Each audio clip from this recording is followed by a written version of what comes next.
Hi, welcome to Crime Clueless. We're your hosts. I'm Jenna. And I'm Laura. I have quite a case for you today. It's a little older than the last few we've done, but it's really interesting and sad. I think we should jump right in. Right. I'm intrigued now. Not that I wasn't before, but even more so. I got you. Are you related to Dorothy Scott? The voice on the phone was calm, almost polite. Dorothy's father, Jacob, answered warily that yes, he was. I've got her, the man said quietly, and then hung up.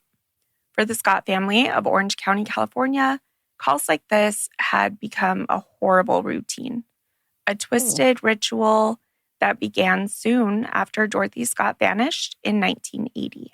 Oh, that's awful. Awful. Today, the case I have for you involves a devoted single mother, a mysterious stalker, and phone calls that will send chills down your spine. It's a story that starts in sunny Anaheim, in the shadow of Disneyland's happy facade, but ends in a haunting mystery. Who was the man obsessively calling and terrorizing Dorothy Jane Scott? Why did he torment her family for years and yet somehow was never caught? And how did an ordinary night of helping a friend out turn into Dorothy's last night? This is the case of Dorothy Jane Scott. Dorothy was a 32-year-old single mother living in Stanton, California, which is a small Orange County community of about 20,000 people at the time. She had a 4-year-old son named Sean, who she absolutely adored. In fact, her entire life revolved around caring for her little boy. Friends described Dorothy as a quiet, kind homebody, which not a bad thing. It's my favorite kind of. I know, me too. I can relate. Yes, same. She was a devout Christian who didn't drink, she didn't party, and she preferred nights at church events or with family over going out. She worked as a back office secretary and bookkeeper for 2 shops in Anaheim, a head shop and a psychedelic goods store. And the psychedelic goods store was one that her father had previously owned, so family business. By all accounts, Dorothy was responsible. She was well-liked in the community. She lived with her aunt about 20 minutes from her parents' house, and her parents often babysat Sean while Dorothy worked. She's not someone that you would expect to be at the center of a story like this, and that's what makes what happened to her all the more unsettling. In late 1979 and in early 1980, Dorothy's ordinary life took a frightening turn. She began receiving disturbing phone calls both at work and at home. The caller was an unidentified man who seemed to be watching her every move. Sometimes he would profess his undying love for Dorothy. Other times his tone was vicious and he would threaten to kill her. Terrifying. Yeah, that's scary. He demonstrated that he knew intimate details of Dorothy's life.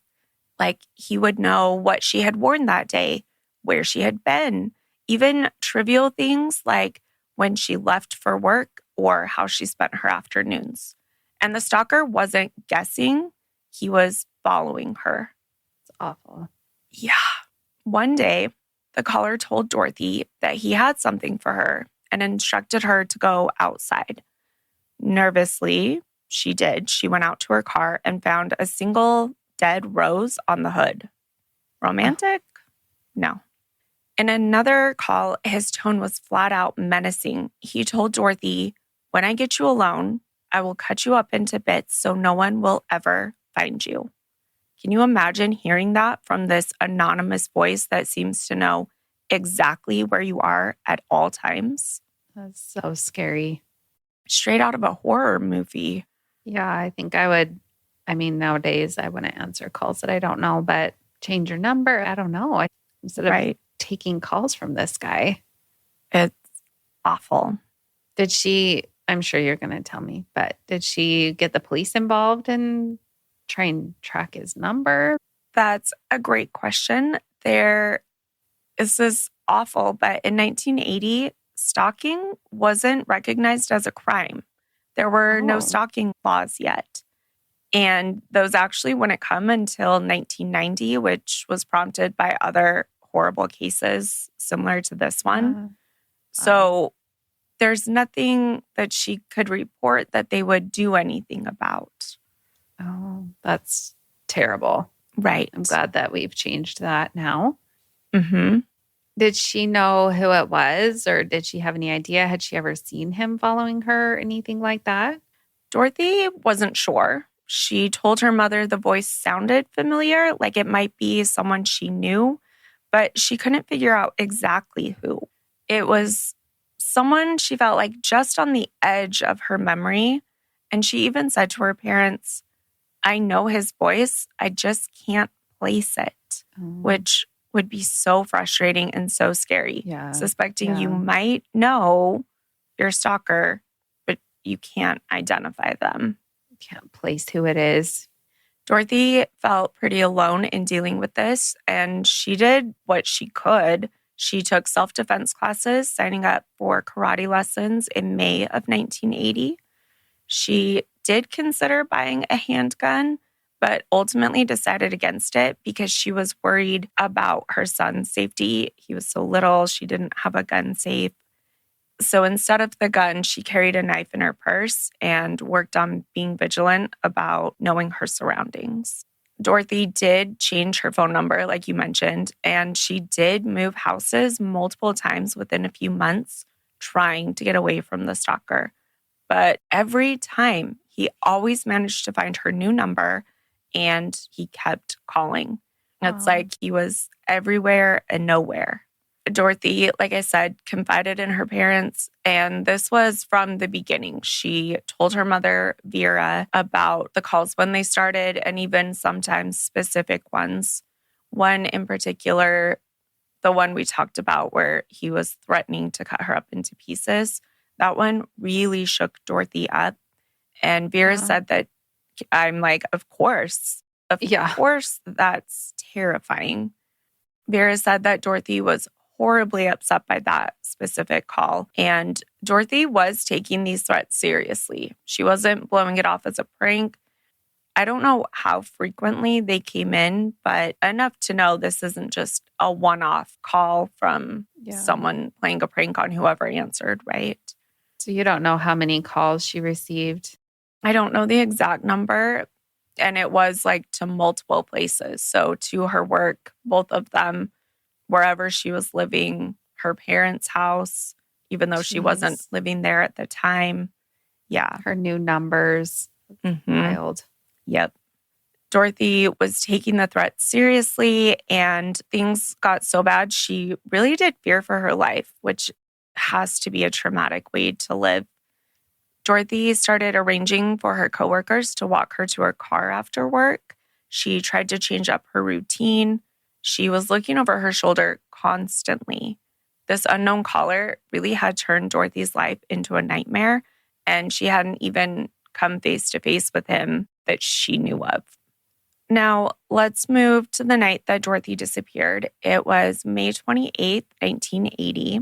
It was a Wednesday night. Dorothy had gone to an evening employee meeting at work in Anaheim. Despite everything going on, she was still the kind of person who would help anyone in need, and that night proved it. One of her coworkers, a man named Conrad, wasn't feeling well during their meeting. He had a nasty red spider bite on his arm, which turned out to be a black widow bite. Scary. Yeah. And he wasn't looking very good. He looked like he was sick and needed medical help. Dorothy was concerned and insisted on driving Conrad to the hospital. Another female coworker, a woman named Pam, offered to come along to help. This tells you a lot about Dorothy. It's 9 p.m., 10 p.m. She's a single mother. She's probably been working all day, and she didn't hesitate for a second to assist a coworker with a medical emergency. So Dorothy, Pam, and Conrad left the meeting and headed to the UI Medical Center in Orange, which was about 20 minutes away. They took Dorothy's white 1973 Toyota station wagon. On the way, Dorothy made a quick stop at her parents' house. She wanted to check in on Sean. She didn't know how long it would take to go to the hospital and have him get what he needed and everything that goes along with that. And Sean was staying with her mom and dad that night. She let her folks know what was happening so they wouldn't worry when she was home really late. She also grabbed a quick change of clothes. Specifically, she changed her scarf from a red one that she'd worn to the work meeting to a warmer black scarf for the cooler night ahead. This detail might seem trivial, but it becomes important later on. By the time they got Conrad to the hospital, it was between 10:30 and 11 p.m. Dorothy and Pam stayed in the waiting room together while Conrad was treated. According to Pam, Dorothy never left her side the entire time they were waiting. They even went to the restroom together at one point, and this is important because it means that Dorothy likely didn't slip away to meet anyone or make any phone calls while they were at the hospital. She was with Pam the entire time. Conrad was treated for the spider bite and given a prescription. By the time he was discharged, it was past midnight. So now technically we're in the early morning hours of May 29th, 1980. Dorothy told Pam and Conrad she'd go get her car from the parking lot and pull it up to the ER entrance. So Conrad, who still was feeling pretty weak, wouldn't have to walk all the way out to get the car. Pam later said Dorothy also mentioned she needed to use the restroom before heading to the car. So they agreed that Pam would wait with Conrad at the pharmacy inside to get his prescription, and Dorothy would meet them with her car at the exit. Pam and Conrad got the medication and then walked out of the hospital's front entrance, expecting to see Dorothy's Toyota wagon either waiting or about to pull up. Yeah. But Dorothy wasn't there. After a few minutes of looking around the pickup area, they couldn't see her. They couldn't see any sign of a car coming their direction. They decided to head out to the parking lot to try to find her car. They were probably thinking maybe it wouldn't start or, I don't know, something. Maybe the bathroom took longer and she was waiting. As they walked through the lot under the streetlights, they suddenly saw Dorothy's car, or at least they saw a white station wagon that looked just like hers, speeding towards them. For a moment, they waved and tried to flag her down, thinking maybe she isn't seeing them. Yeah, maybe she's thinking, oh, I took a long time. I need to hurry and get up there. Exactly. The car's headlights were on full beam, like, the brights were on, blinding them, and they couldn't see who was driving. The car was going so fast, they started to wonder if maybe something happened with Sean and Dorothy was speeding out of there to go help him. They didn't, you're trying to think of anything that could explain this situation that is not normal away. Yeah. Pam later said that because of the glare, she couldn't make out a figure at all behind the wheel. She's assuming it's Dorothy, but she didn't see Dorothy. Yeah. The car flew past them so fast, it ran the stop sign at the parking lot exit and peeled out of the hospital grounds. This car speeding out of the parking lot was totally out of character for Dorothy. Pam and Conrad are obviously confused. They are trying to come up with anything that could explain it, like an emergency with Dorothy's son that we mentioned. Maybe she had somehow got an urgent call, but there aren't cell phones. And it's like midnight. Yeah, 1 a.m. now. That would be, you would think her parents would just take him to the hospital if he needed something. Probably the same one they were at, too. Pam and Conrad couldn't come up with a really good explanation or anything that made sense. So they're kind of just waiting for her because they don't have another way to get home. She was their ride. I would guess they might know her home phone number, but if they don't know exactly where she went, they probably don't really want to call her parents' house at 1 a.m. or 2 a.m. if she just went to get something really fast and is coming right back to pick them up. However, when she didn't return, they waited for 1 to 2 hours and she didn't come back, so they knew something was wrong. Around 4 a.m., Pam did call Dorothy's parents, hoping that maybe Dorothy had indeed rushed home to check on Sean or handle something else, but Dorothy's parents hadn't seen her. And in fact, they said they didn't even know she had gone to the hospital that night until Pam called. They were watching her son, so I'm not sure if she didn't make it clear that that's where she was going after she changed and why she wouldn't be home. Yeah, that's interesting. Maybe they thought just to an urgent care closer by. I'm not sure. But panic immediately set in, especially when they know everything that's been going on with the calls and how scared she's been. By 4:30 a.m., with no sign of Dorothy, hospital security and the police were notified. And pretty soon, police put out a BOLO, which is be on the lookout for Dorothy's car. And they found it, but in such a horrifying way. At around 5 a.m., roughly 10 miles away, in an alley in Santa Ana, Dorothy's Toyota station wagon was discovered engulfed in flames. A resident had spotted the fire and called it in. This is only a couple hours after the car was seen speeding out of the parking lot. By the time the fire department and the police got there, the car was basically a charred shell. The headlights were still on, and the driver's door was wide open, as if someone had jumped out in a hurry. Inside the trunk, investigators later found a gas can. The car had deliberately been doused with an accelerant and then set on fire.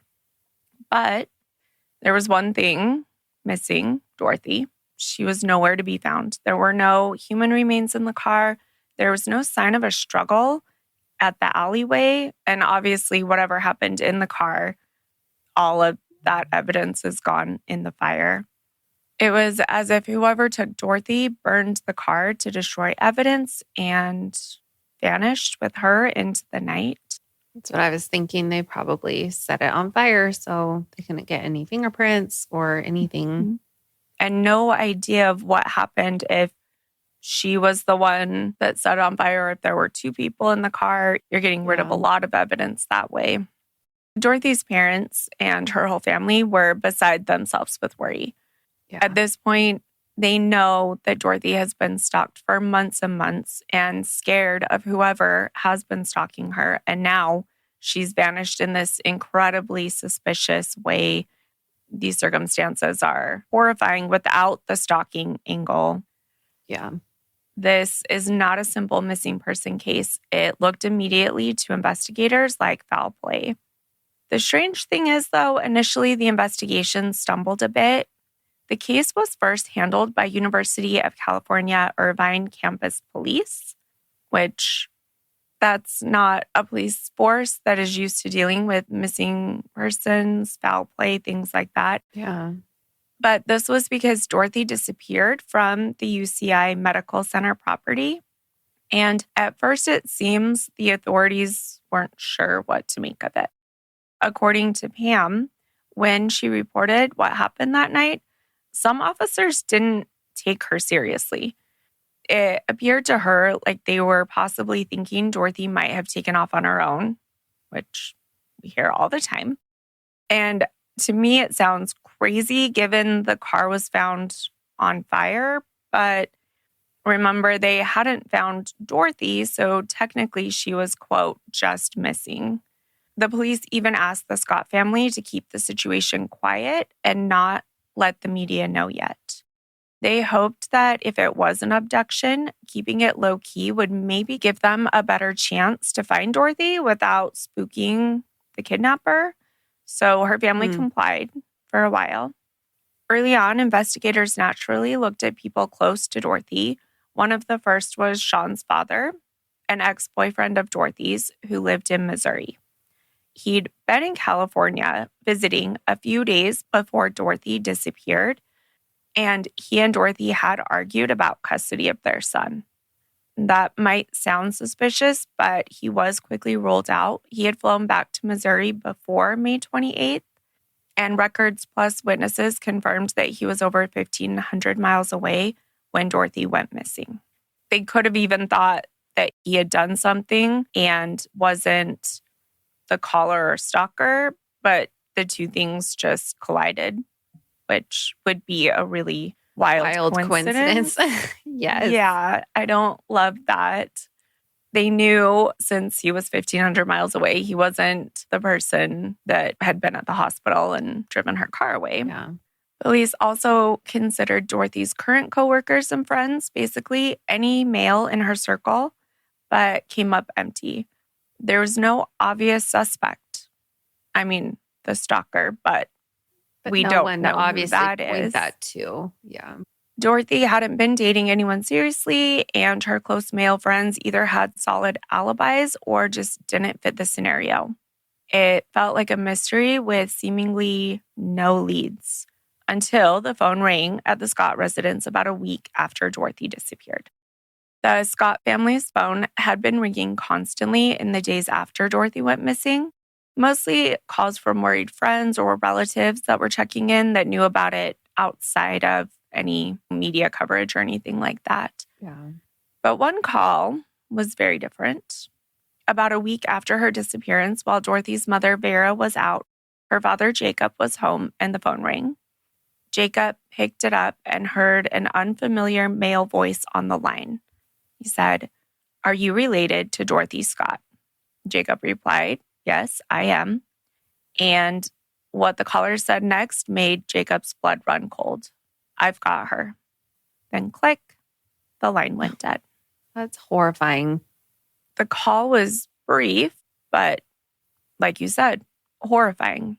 Jacob immediately knew this had to be the same person who had been stalking his daughter. He told police about the call, and in fact, receiving that taunt was the final straw that did push Dorothy's family to go public.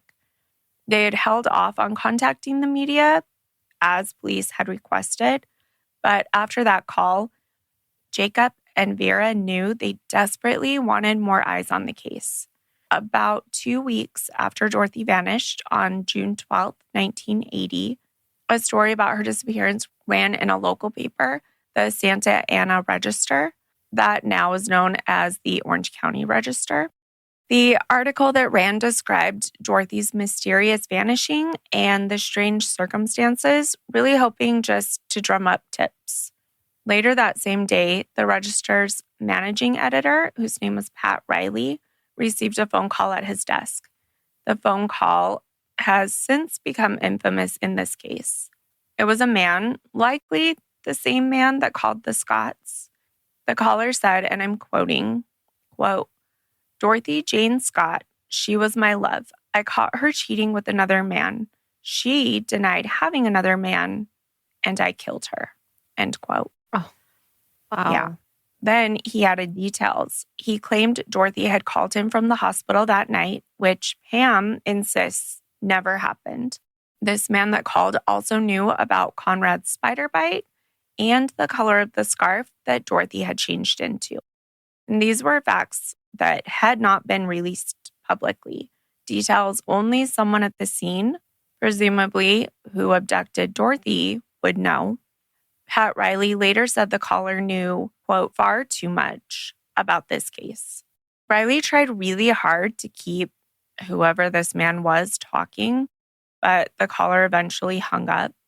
Riley immediately alerted police, who now had confirmation that they were dealing with a kidnapper, or worse, a killer, who was following the news and inserting himself into the story. Could Dorothy have called him, this person, like he was saying, from the hospital before she went to get the car?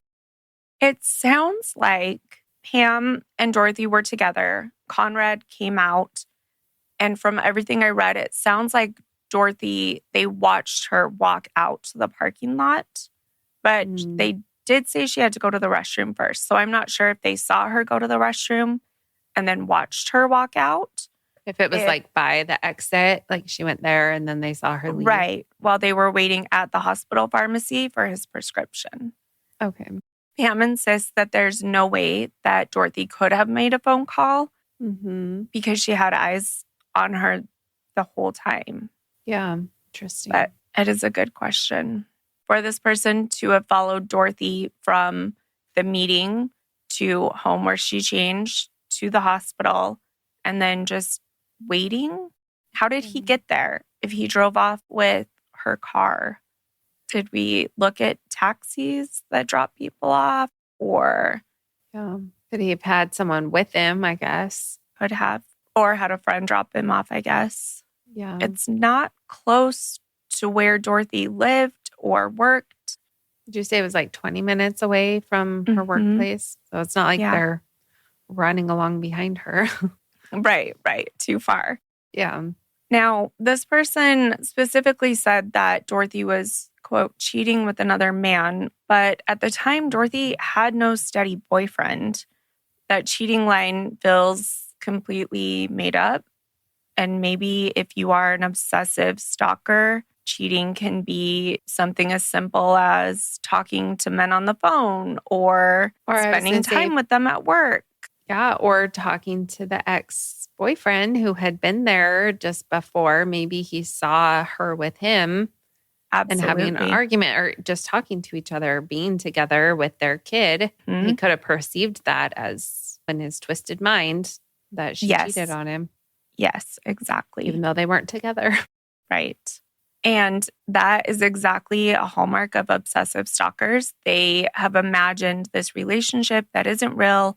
And then when reality doesn't match that fantasy, say they see who they've been following, like Dorothy, having any kind of conversation with the ex or whatever, it appears that something more happened than what did happen. Yeah. The caller's words, "She was my love," sends a shiver down my spine because it's as if he believed that Dorothy belonged to him, which is really scary. The logical conclusion is that Dorothy's stalker followed her to the hospital. Maybe he'd been tailing her all evening. Remember, she went from work to her parents' house. Maybe he was waiting at her parents' house for her to get home and then followed her to the hospital. He could have been in the parking lot at the hospital watching if he saw Dorothy change her scarf at her parents' house or notice the different color at the hospital. That indicates a very close watch, like you've been watching her all day. Yeah. If he was at the hospital, it wasn't hard for him to spot Dorothy. The meeting had been pre-planned, the work meeting, and he maybe knew about that.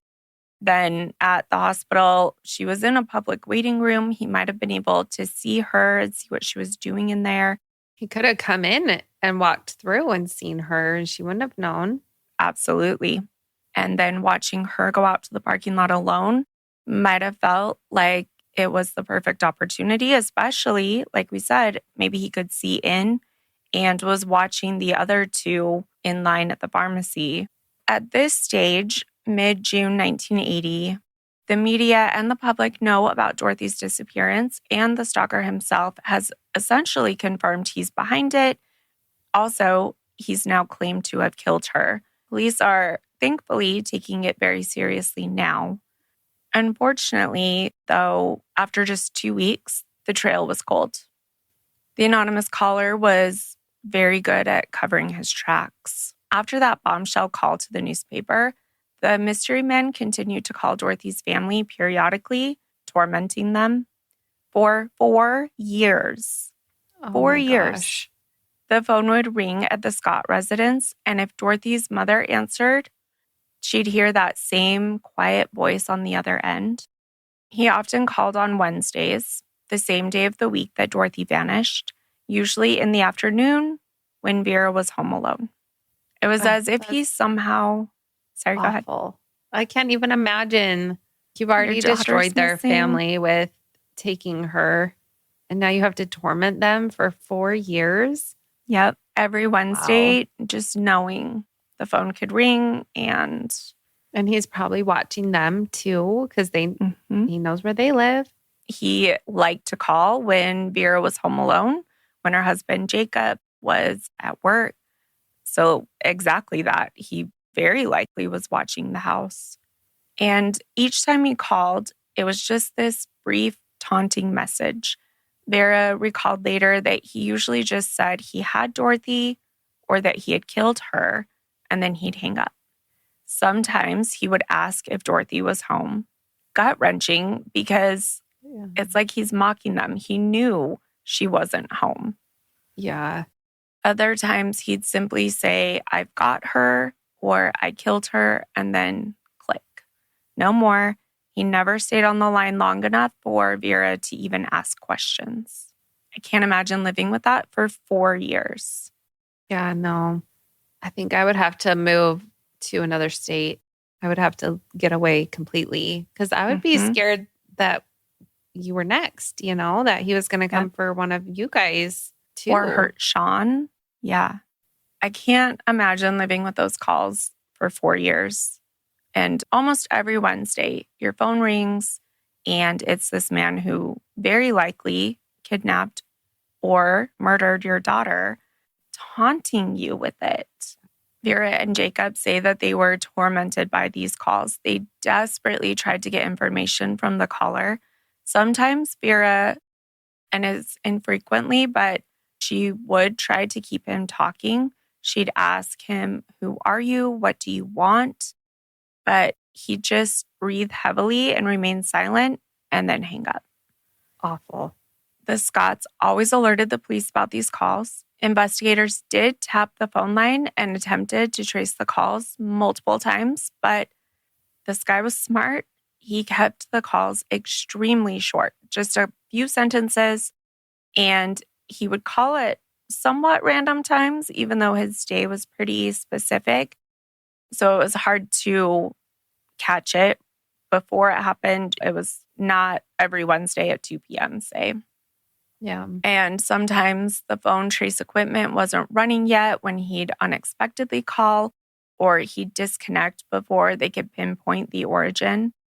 And we're in the early 80s. There's no caller ID, no star 69. Tracing a call required the person to stay on the line for a little while, and he never did. The police were super frustrated. They couldn't believe they hadn't been able to get a trace on this guy. He's been calling so frequently, and they haven't been able to find anybody with this connection to Dorothy.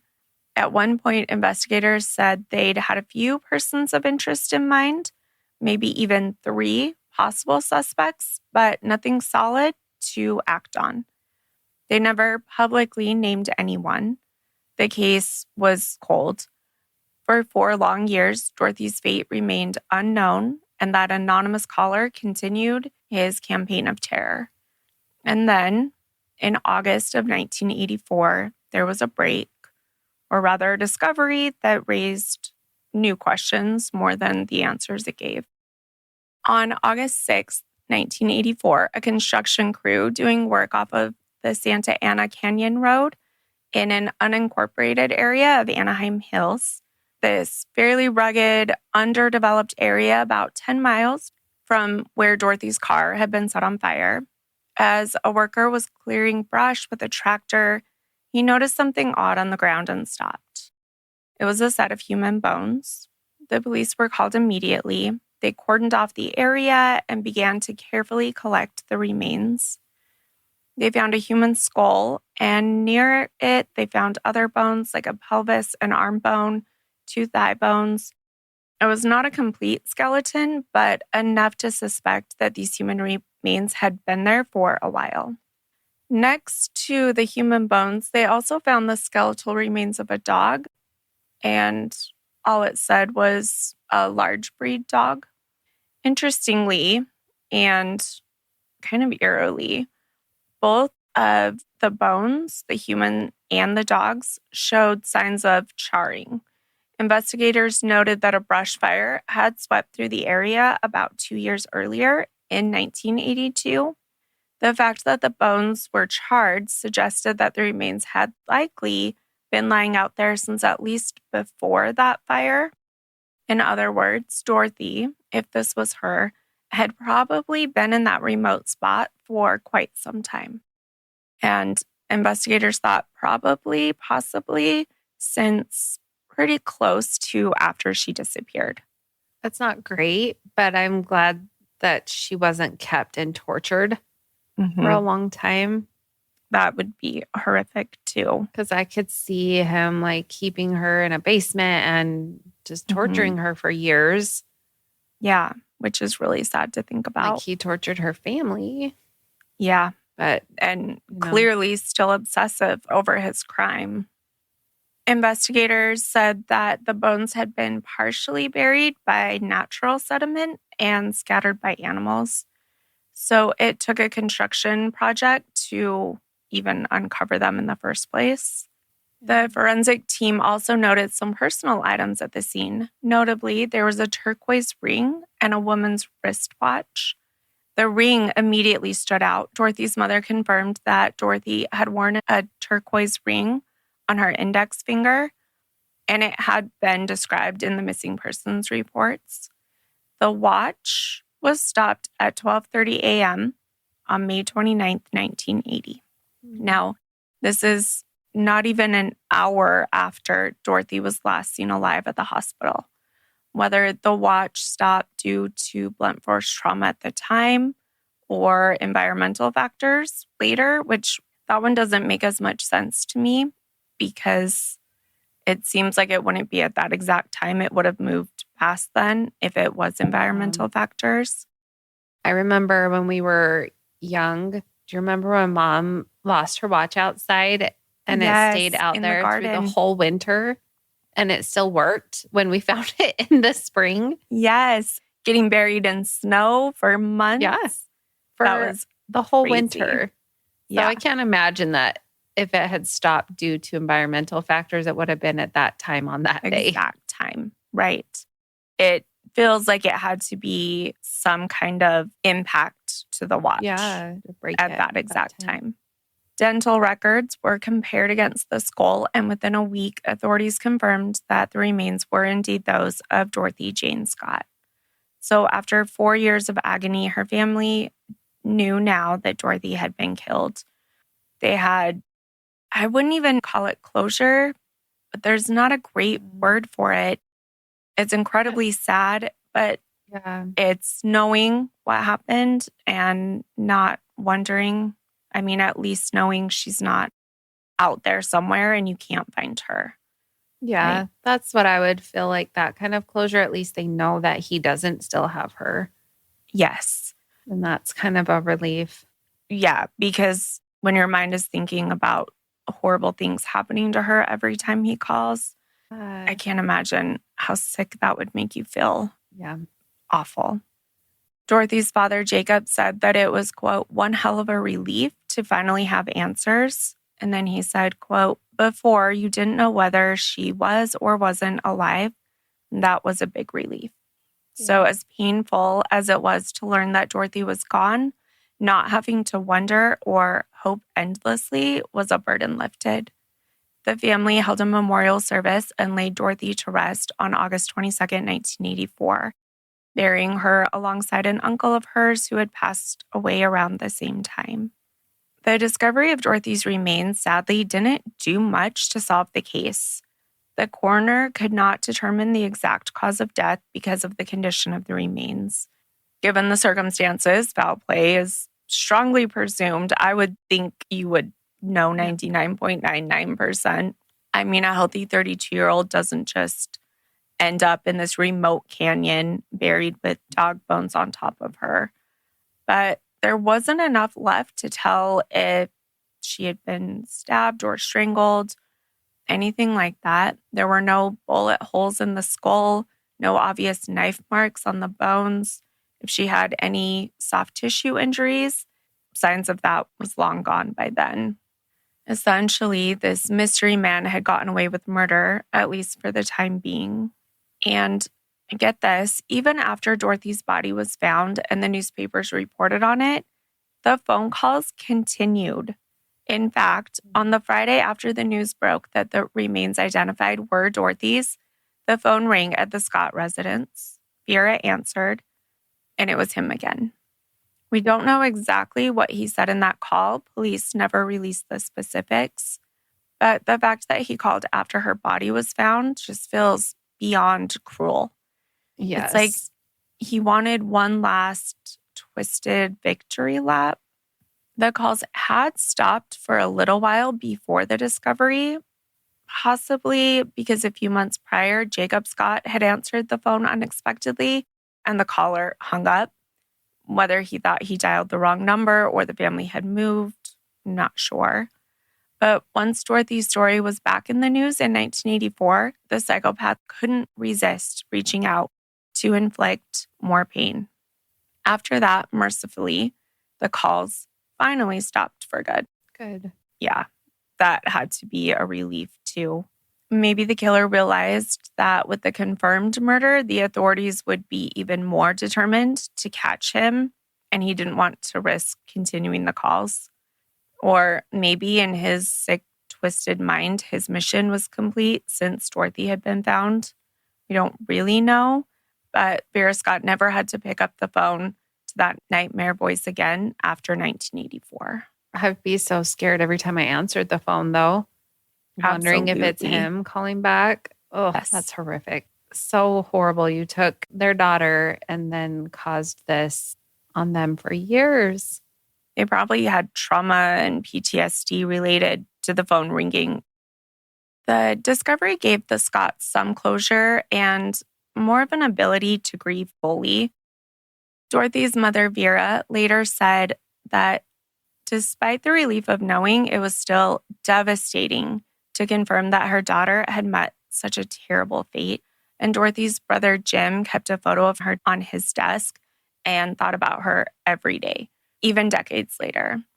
Dorothy's son, Sean, had to grow up without his mom.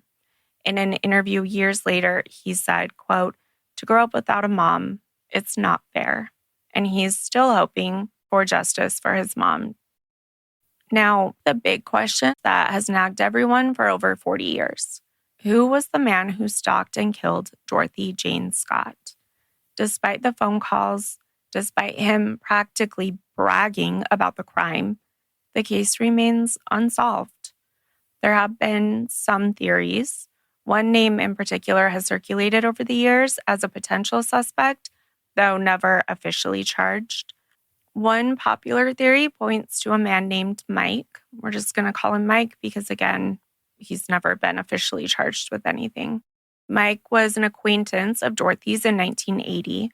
He was in his early 30s, and he worked at a local auto shop across the street from the head shop where Dorothy worked. Not only that, Mike's sister actually worked with Dorothy at the shop, so he was somewhat connected to her social circle. Dorothy and Mike were friends or friendly on a casual basis, nothing intimate, just acquaintances who would say hi.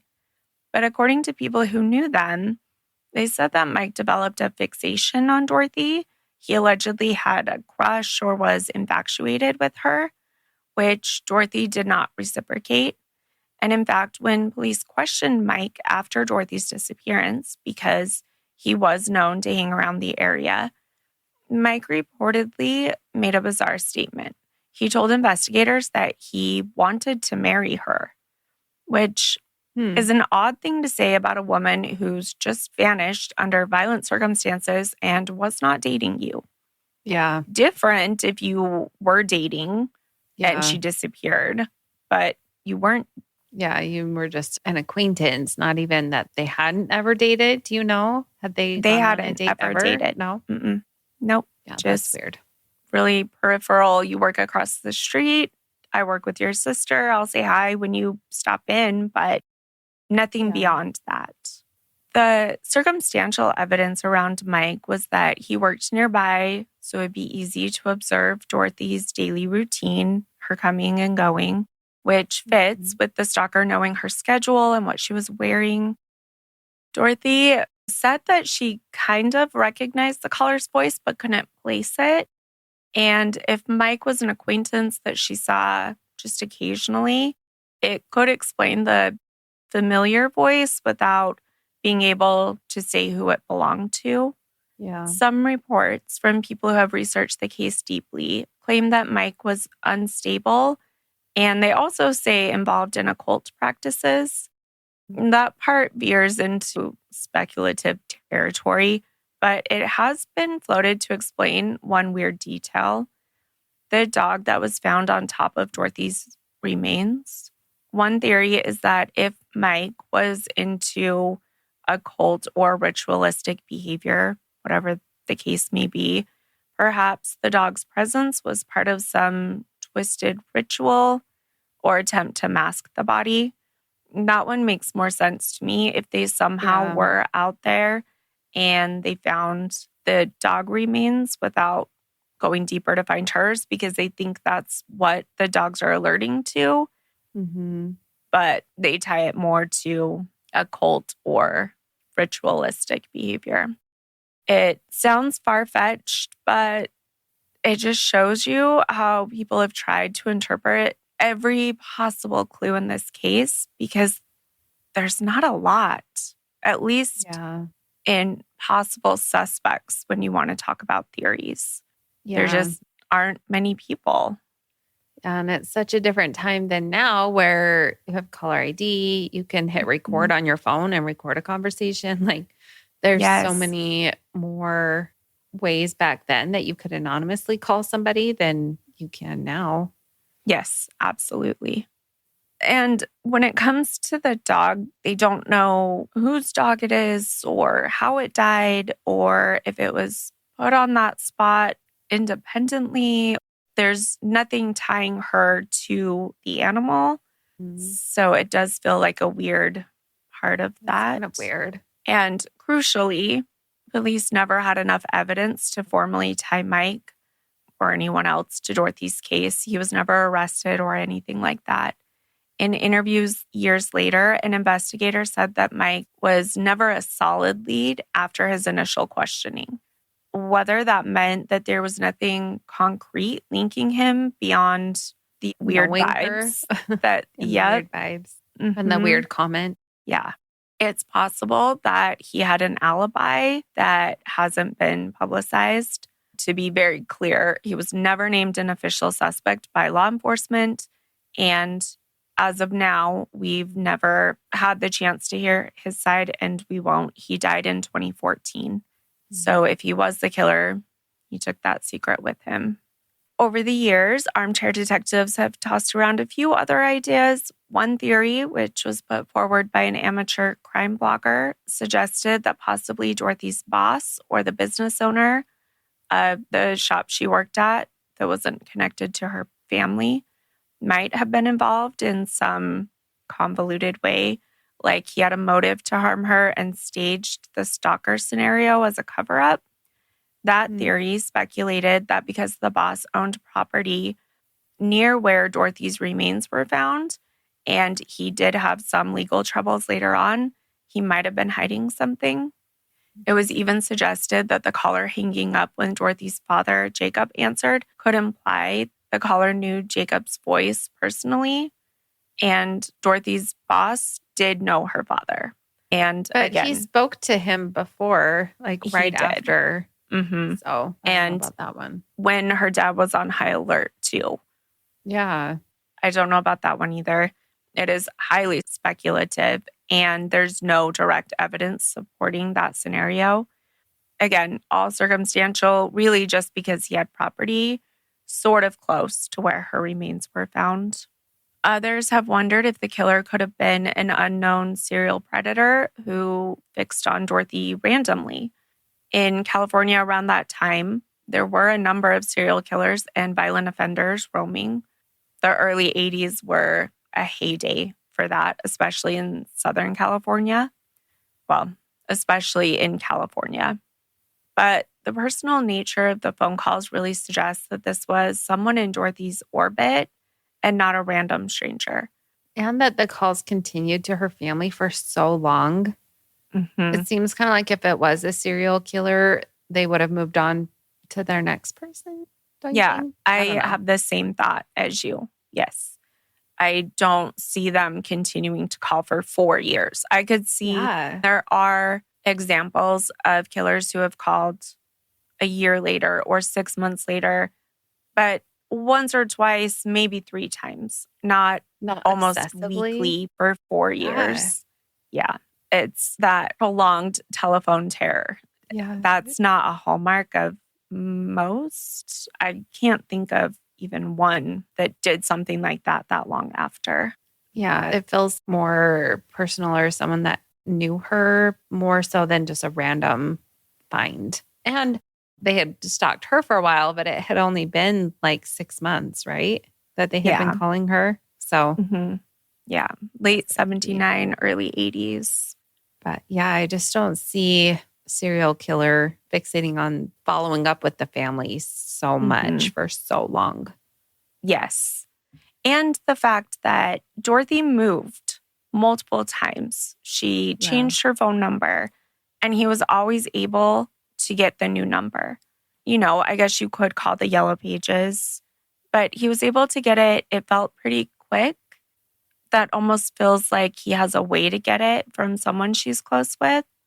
That's what I was thinking. That gives more stock to Mike, who his sister works with her. And she may not have had any idea that when she would write down Dorothy's number, her new number, that he could see it. So that one, or even any other coworkers that had siblings, that makes more sense to me than random or like a serial killer who had no connection to her. Yeah. Even it could be someone that went to church with her that you would probably be giving your number, who I'm not exactly sure what denomination she was, but the priest or the pastor that was in charge every time you changed it. And if there was somebody working and her there, address. Yes. If there was somebody working there that had access to those, it feels personal, but still peripheral. It's not someone you're talking to every day because you would recognize their voice, but someone that somehow had access to your new number every single time. And someone who you did talk to occasionally or had heard their voice before because, like you said, it felt familiar, she said, but not anyone she could place. And I almost wonder if that makes a sibling of someone she worked with or a friend or someone that worked at the church where they maybe started talking to her less in person around that time because they didn't want her to know that it was them calling. They like fed off of that energy. It could have been a neighbor, but we talked about how she moved. So how would they continue to get her phone number if she's moving away? I'm not sure. I don't think it could be a coworker because you're talking to them nearly every day. Yeah. And you would recognize their voice unless they had something they were using to modify it, even something, you know, I would feel like old school. Like you said, more peripheral, not in her circle of someone that she talks to every day at work. It's got to be someone who sees her, knows people who know her, things like that. Yeah, I agree. Now, the unfortunate truth is without DNA, without a witness, we're only left with educated guesses. The case is officially open but closed. The Orange County Sheriff's Department still lists Dorothy Jane Scott's murder as unsolved and are always asking for new leads. They've revisited the case over the years, but no breakthrough has ever come. And it's so frustrating because we have this man's voice through history. He talked to Dorothy, he taunted her parents, he spoke to a journalist, yet his identity remains a mystery. And if this happened today, maybe we'd catch him with bone forensics, technical forensics, or DNA. We would have surveillance cameras at the hospital. But in 1980, he was able to exploit that lack of technology, and he was careful and probably lucky. Dorothy's case is a haunting reminder of how stalking cases used to be treated, almost as a nuisance until something terrible happened. Yeah. It was get hurt by this person and then we'll do something. But just because they're calling you, following you, they haven't hurt you, there's nothing that we will do about it. And I'm sure in some instances, there's nothing we can do about it, even if they wanted to. I'm glad that we've changed that. Yes. Got our surviving stalking episode. Yes, how to survive stalking, because it is very different now, thankfully. But it took tragedies like this one and others. One of the big ones was the stalking and murder of actress Rebecca Schaeffer in 1989. And after that, laws finally changed. California enacted the nation's first anti-stalking law in 1990. This has helped countless since then, but unfortunately, it wasn't in time to help Dorothy. Today, if someone repeatedly threatens you and follows you, police can do so much more. But in Dorothy's time, her complaints, her notifying them of what was going on, would very much have been met with, we can't do anything unless he hurts you, which is such an awful catch-22. Yeah. And he did catch her and killed her. Right. Awful. I mean, honestly, they haven't been able to do anything about that either. So yeah, awful. This case has been on Unsolved Mysteries, and it's really stuck in the public consciousness for a reason. The story is the stuff of nightmares. A guardian angel of a mother, a mysterious predator, and the haunting phone calls. It sticks with you. Yeah. To this day, Dorothy's son Sean and her brother Jim still hope that someone will come forward with information. Maybe the killer confided in someone. Maybe there's a piece of evidence hidden in an old file. The Orange County cold case investigators do periodically revisit Dorothy's case, hoping that new technology or a new tip could finally crack it. Before we wrap up, I want to emphasize, if anyone out there knows anything, even the smallest detail about what happened to Dorothy, it could be the key in solving this case. The Orange County Department still asks for tips on Dorothy's murder. After all these years, they still want to solve her case and get justice for Dorothy. Also, if you are a victim of stalking, if this has been happening to you, we will list resources in the show notes, and we have a full episode on stalking from March of 2025 titled How to Survive Stalking, that goes into very detailed avenues that you can reach out to or rely on for help to get out of that situation. And we will list those in the show notes, and we will list the Orange County Department's contact if you know anything about this case. And with that, that is the story of Dorothy Jane Scott, a case that starts like a true crime mystery and ends in this tragic cautionary tale about stalking. And it leaves us with unanswered questions that are as eerie today as they were in 1980. Who was that shadowy figure obsessed with Dorothy, and how did he evade justice? We might not know those answers now, but we're going to keep Dorothy's memory alive and hope that someday we will. Such a sad, terrifying story. So terrifying. So I feel so bad for her family, and me too. Not only having lost their daughter, but then being tormented by her killer for years and years. What a horrific thing for them to have to go through, for the killer to do to them. Yeah. Extra level of cruelty. It really I can't imagine her poor mother. I know. She had to be a strong woman. Everything they had to go through. Yeah. And then die without getting answers. Yeah. And so sad that Dorothy did so much that she could. She went and learned self-defense and had a knife and moved and changed her number and tried all the things, and it still wasn't enough. It's just so sad. That breaks my heart too. She really was doing everything, every tool at her disposal. Yep, she tried, and it still ended up in a horrific way, which is so sad. Oh, this is a very tough case. I wish that it had answers. So many questions still. Yeah. Well, thank you for joining us for this episode of Crime Clueless. We appreciate you listening and diving into these cases with us. If you were looking for resources that we used to create this episode or to learn more about Dorothy, head over to our blog. It's on our website, crimeclueless.com. We are on social media and would love to connect with you. We're on Instagram, Facebook, TikTok, YouTube, all of them. Search for @CrimeClueless.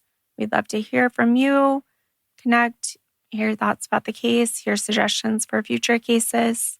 Yeah. And if you enjoyed today's episode, a fast, free, easy way to help out our show is to take a moment and rate, review, or share our podcast. Your support helps us reach more listeners and grow our community.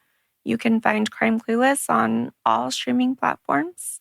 And as always, remember, refuse to be clueless, careless, or caught off guard. Not today, murderers.